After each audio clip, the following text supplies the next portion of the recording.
Why they can't follow? They can't follow. You have one look Jesus.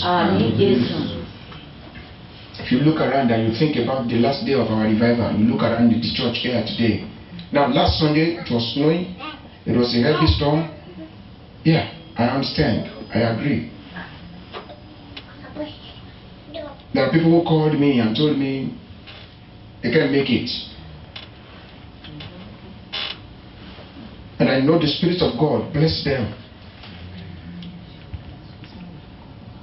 Because it was stormy. Everywhere was blocked. There's nothing anyone can do about that. That is the doing of God. But when it is not snowing, Uncle. I was here. I was in calling Bina Banjo, Emiote Jesu, Bojo Bara, Emiote Jesu, Bina Banjo, Bojo Ra, Emiote, Duro de mi Jesu, Kintele Oduwin, Hallelujah. Abi? Now I know Tijo, snowing.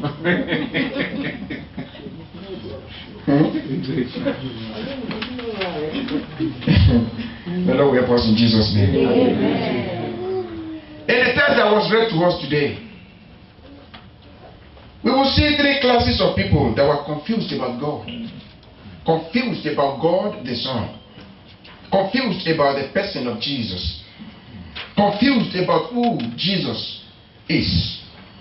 They had different types of opinion about him. The writer of that book of John actually identified three different groups. The first group that he identified was the crowd. The crowd. In that verse 12 you will see. In that verse 30 you will see. In verse 31 you will see. And verse 32 he mentioned those things. They were crowds. Probably they were more than one, some of the people that came all the way from different suburbs because of the festivities that came for the feast. That came all over the land of Israel because of the feast. They came all together to Jerusalem. They came from all the different districts, counties, and maybe local governments and stuff. They came all the way to Jerusalem to celebrate the feast. The crowd. And then the scripture identified the Jews that were there. You read that verse 11, verse 15, verse 33, and verse 35, you see that the scripture identified this group as well. This that you refer to Jews, they is referring to the Jewish religious leaders, the leaders of the church, the leaders of the temple at that time, the Pharisees, the Sadducees. Now, let me make this clear. Pharisees and Sadducees, most times they don't agree on the same thing. Most times. Most times they disagree. On principles, on certain subjects, they disagree. But the two groups, at this time, they have one common enemy. They have a common enemy. That common enemy is Jesus. They both hated him. They both have a plan and purpose to plot and kill him and take him away. Because they believe that he has usurped, he has taken away the church, he has hijacked the hierarchy. I hijacked what they believed in. I hijacked what they thought people will hold on to. I hijacked their authority away from them. So they all have the same enemy, which is Jesus Christ. But is it truly their enemy? Because they don't know. They are confused about him. The scripture actually recognized this third group as well. It said the people of Jerusalem in verse 25 to 27. It mentioned them as being the people of Jerusalem, that they were all confused as well. Confused about who the person of Jesus Christ is. They were confused as well about the purpose and plan of their religious leaders as well. They were the ones that were saying, okay, so why are they not arresting him? After all, they are looking for him. They've been talking, they've been gossiping, they've been going around trying to plan and plot. But he is here in their midst. Why are they not arresting him? What is going on? Why is he not arrested now? After all, he is in their midst. It's very close. There's very close proximity. They are able to do whatever they want to do with him right now. Why don't they do it now? They did conclude, Bodo, in their confusion, in their confused state. They did conclude that it might probably not be the expected Messiah they were thinking about. In the book of Malachi, chapter 3,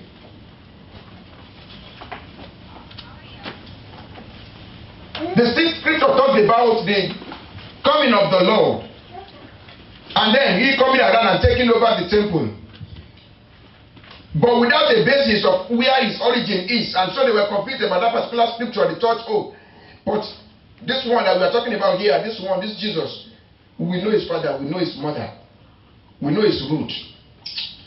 But the scripture says this one that will come, that is going to be the Christ, we are not going to be able to identify his root like that. No, it's not Jesus. It cannot be the Messiah. They are confused. What they even read about the word of God is confusing them, it's confusing to them. How can they understand it when they don't even have the Spirit of God inside them? They are confused. They are in a confused state. They want to know the truth about who he is. They are eager though. They want to know who this person is. You read that verse 31 of the scripture, John chapter 20 verse 31. They wanted to know who Jesus is. Who is this person that has been coming in and going out in our midst, that has been doing all these miracles all this while? Don't worry, I'm being careful with the time. And I will make sure that you are out of air in good time. The Lord bless us in the name of Jesus. Amen. One thing good is that I don't want to cut short the Sunday school this morning, because I know it was becoming very enjoyable. Praise the Lord. Hallelujah. Some were so confused about this person, Jesus.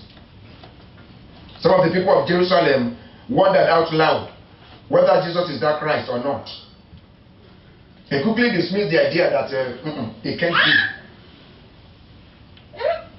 If you look at that verse 27 of that scripture that we read, John 7, that we read, if you look at verse 27, they said, however, we know where this man is from.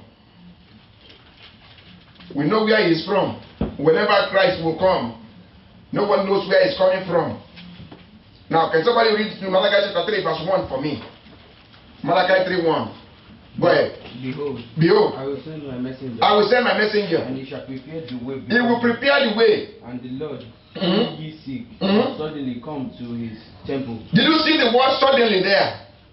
He will suddenly come to the temple. Go ahead. Even the messenger of yes. the covenant. God bless. Whom ye delight. God bless you.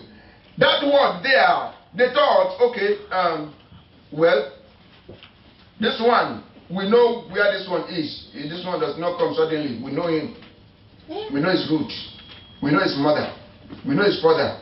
His father is just an ordinary carpenter somewhere. As a matter of fact, he was about to get out of the life of the woman when something intervened. Maybe he was shamed or something. That's why he decided to take.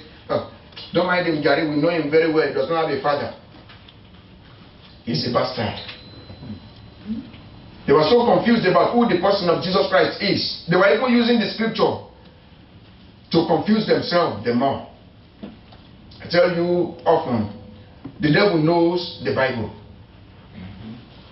So if you do not know the scripture very well, he might confuse you the more. After all, when he tempted Jesus Christ, he used the word of God in tempting him. He was quoting the scriptures. But because Jesus is the word, and he knows him very well, he outshined him. You will outshine the devil in the name of Jesus. Amen. Amen. That message that suddenly will come to the temple was fulfilled already in chapter 2 of the scripture, chapter 2 of the word of God in John chapter 2. That scripture already was confused. That is being confused, already fulfilled in verse 13 to 16, because Jesus actually showed up in the temple and drove away all those that are selling and buying there. He suddenly actually showed up there. That scripture was already fulfilled. They did not know. They did not understand it. They got confused them all. Oh no, we are not supposed to know the beginning of the person. But we know the beginning of this person, so it's not Jesus. And that same thing is going on in the church of God today. We use the scripture to quote the scripture and then get things more confused. Get things more confused. Get things more confused. Brethren, I want to beg you,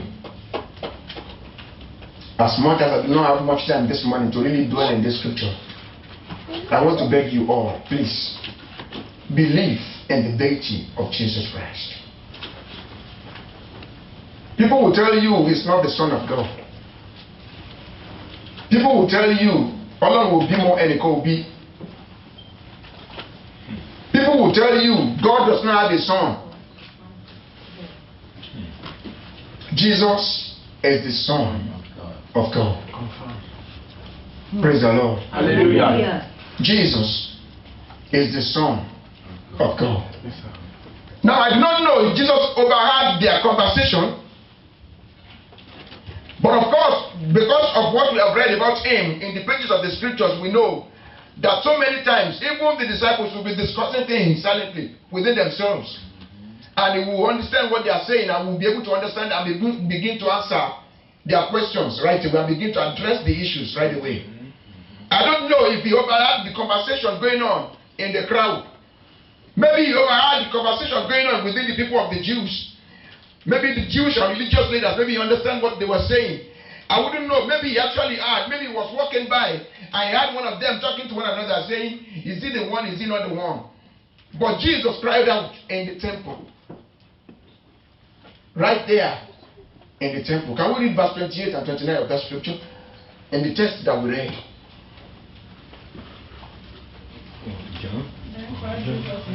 He cried in the temple. Go ahead, man.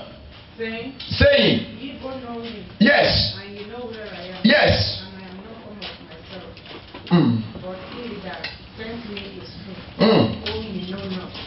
For I know him, for I am from him, and he has sent me. Hallelujah. Hallelujah. Now, you remember one of the group that was identified in this scripture is the religious leaders, the Sadducees and the Pharisees. Now Jesus said, I am come from him. I know him. He that sent me, you do not know. Now that is a big slap to a Sadducee, to a Pharisee. We are slapping them in their face by telling them they do not know God. Because they think and claim that they know God. That's an aggression. That's a provocation. Jesus told them, hey, you don't even know God. And these people are trained in the law of the land. They are trained in the law. They understand the law and they claim to obey the law. They claim to actually even enforce the law. They are the first people you will see in the temple. They are the ones that are the chief priests. They are the ones that will carry the sin of the whole congregation to the presence of the living God. One of them is the one that went into the Holy of Holies every year to plead for the sins of the whole church. And now you come around from nowhere and tell them they do not know God. Really? Before you were born, we've been doing this job. Before your mother knew who your father is, we've been ordained as a pastor. Before you ever got conceived, we've been an ordained minister of God. We've been doing miracles, doing healing, conducting revivals here and there, traveling the whole world, ministering in the name of our Lord God, of the Lord God. Now you come around and say, we do not know who God is.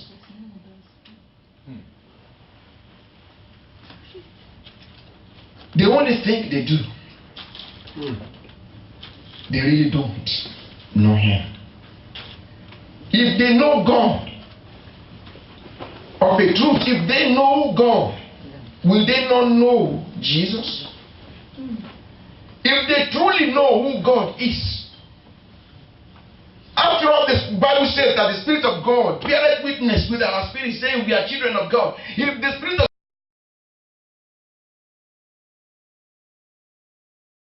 God is fully inside them, will they not be able to identify that Jesus is the Son of God? For them not to be able to understand that he is the Son of God, it means they do not really know who God is. They are just confused. They are in a state of confusion. they are in a state of confusion, as it is in the church today. As it is in the church today. People who no longer want to hear the truth of the word of God. We got to a point in Bible study, I think last week. And we got to a point and we found out people these days prefer a preacher who they can clap for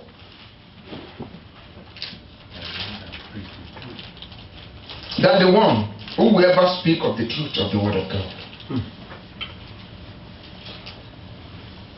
I don't know how people will preach about sin and talk about sin and anyone can really clap.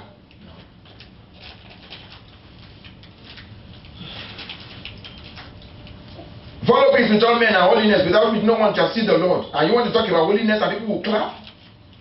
It's not really possible.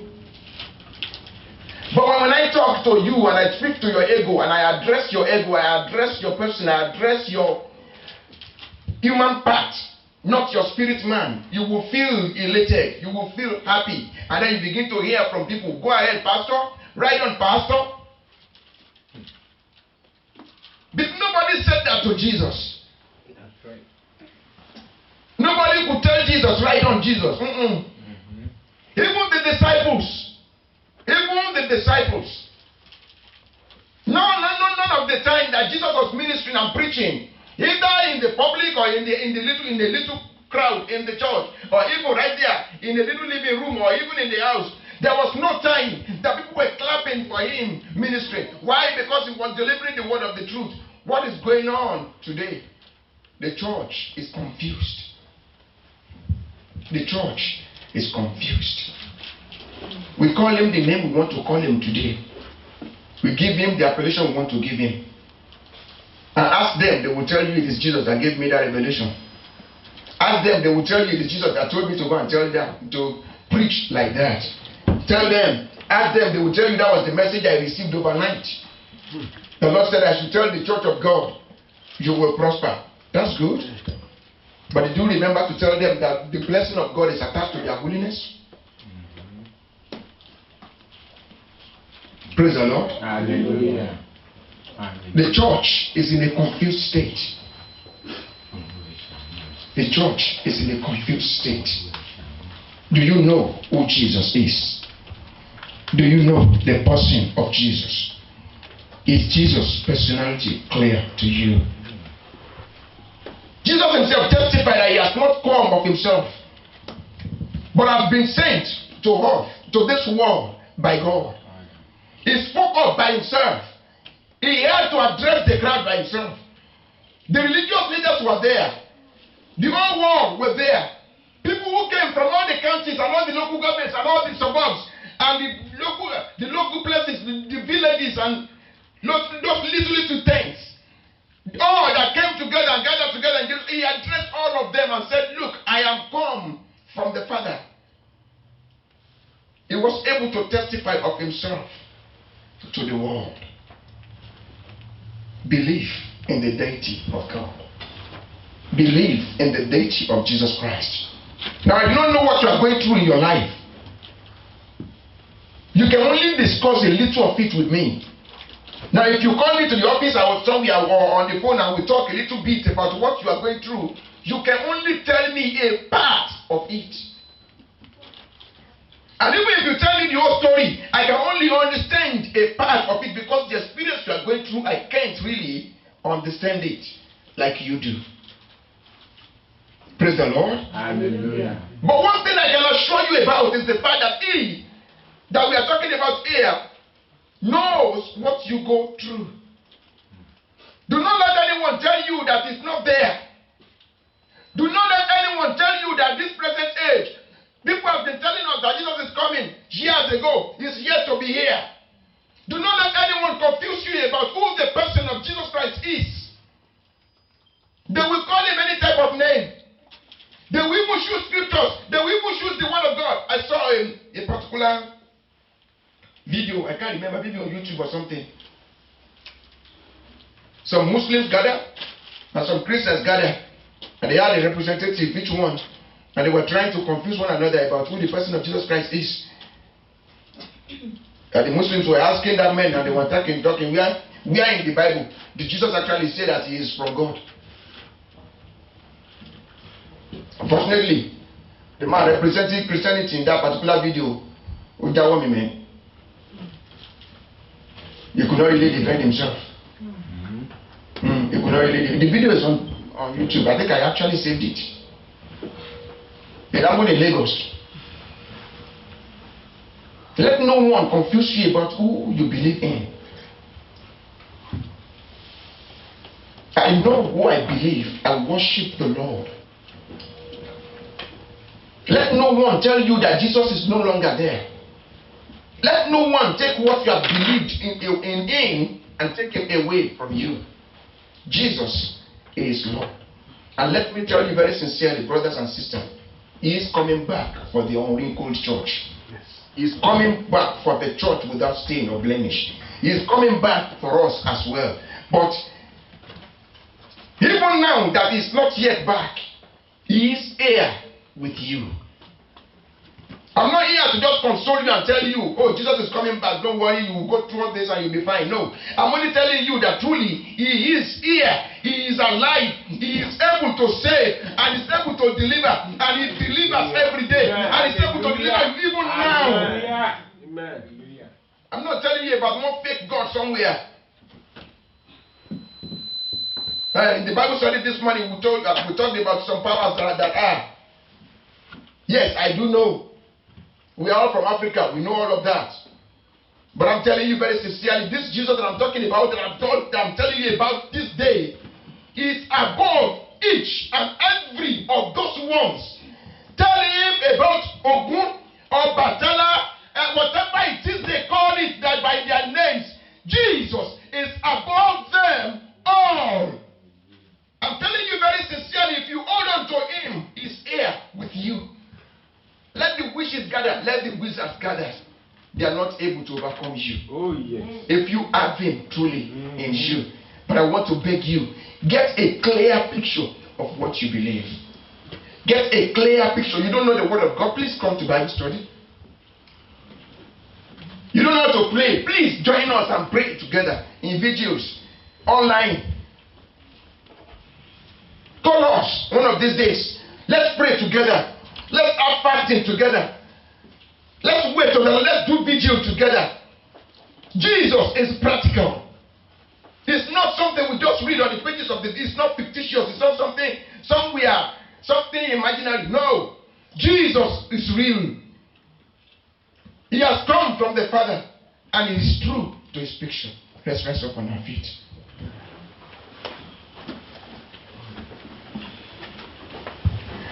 Now I know that we get to situations in our lives that we ask questions within ourselves. Is Jesus true? What is God looking at that this has happened to me?